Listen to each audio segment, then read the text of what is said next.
Good morning mga brother, this is Vlogger a day in my life sa content creator na batan ka mapasabi ka na talaga ng tara.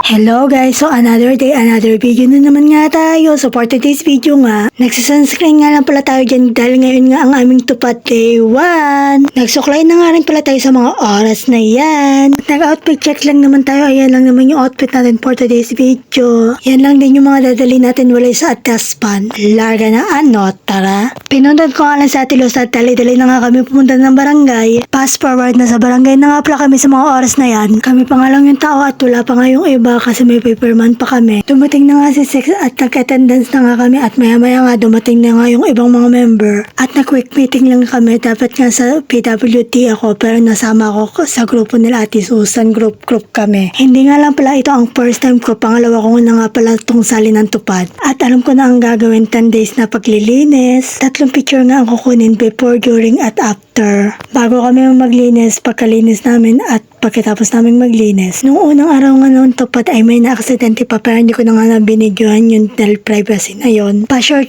lang yung video ko ng tupad. Dito na nga yan ang tupad. Pumunta lang naman kaming barangay niyan. Nasa barangay na nga kami sa mga oras na yan. At kasama ko nga pala si Ate Lu. Sinundo ko nga lang pala siya sa kanila. At nag-outfit check lang naman tayo sa barangay. Ayan lang naman yung outfit natin for today's video. Maya-maya nga ay dumating na si Sekmayat at nag-attendance na kami. At yan lang naman yung mga kasama ko. Pinag-hi ko lang naman sila sa camera. Sabi nga nung isa, vlogger ka. Sabi ko, opo, i-vlog ko daw sila kaya sinama ko na sila sa vlog. Maya-maya nga ay naglakad na kami at pumunta na kami sa kanya-kanya namang lilinisan.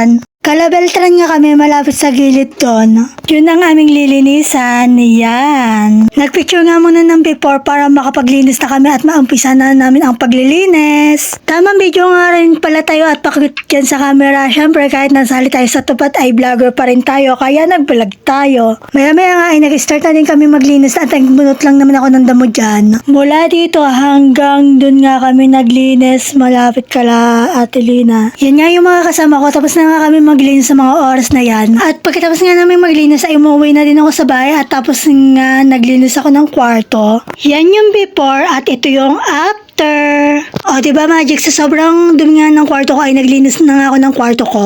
Pero syempre binilisan ko na at minagic ko na nga lang yung paglilinis. Hindi ko na nga pinakita sa inyo pero naglinis talaga ako ng kwarto ko mga brethren. Tinakpan ko na nga lang pagkatakpan ko linis na. O diba ang bilis, hala hindi ka gaganon. Nung mga bandang hapon nga ay lumabas ako dahil bumili ako. Pero dahil vloggeristic ka tayo, nag-video na rin tayo at tamang pakit lang tayo sa camera. Sa mga oras na yan, kinabukasan naman nga ay day 3 ng tupad. At kalaatili na nga kami maglilinis. Pero pumunta muna kami ng barangay sa mga oras na yan. As usual na lagi namin ginagawa, nag-attendance muna kami. Tapos pagtapos nga namin mag-attendance ay naglinis na nga kami. Nung day 3 nga ng tupad ng gabi ay nagkasakit nga ako kaya uminom ako ng gamot. At nung day 4, day 5, day 6 ay hindi nga ako nakapagtupad gawa nga na may sakit ako. Pero nakapag-attendance pa ako ng day 4. Yung day 4 ngayon yung umuwi si nanay ng Bisaya kasi namatay yung mama niya. At yun din yung araw na may sakit nga ako. Sobrang sakit ng ulo ko, sobrang sakit ng lalamunan ko at sinisikmura pa ako. At sobrang wala tayong boses talaga nun. Buti nga bumabalik na unti-unti sa dating boses natin eh. Pero hindi pa talaga ito yung boses natin.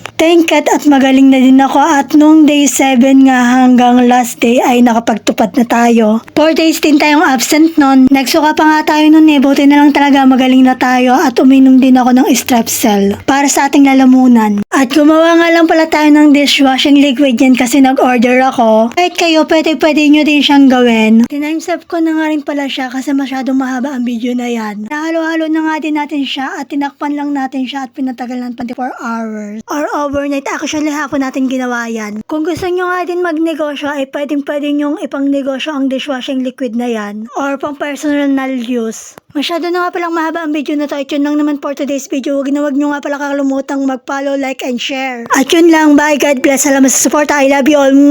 Thanks for watching.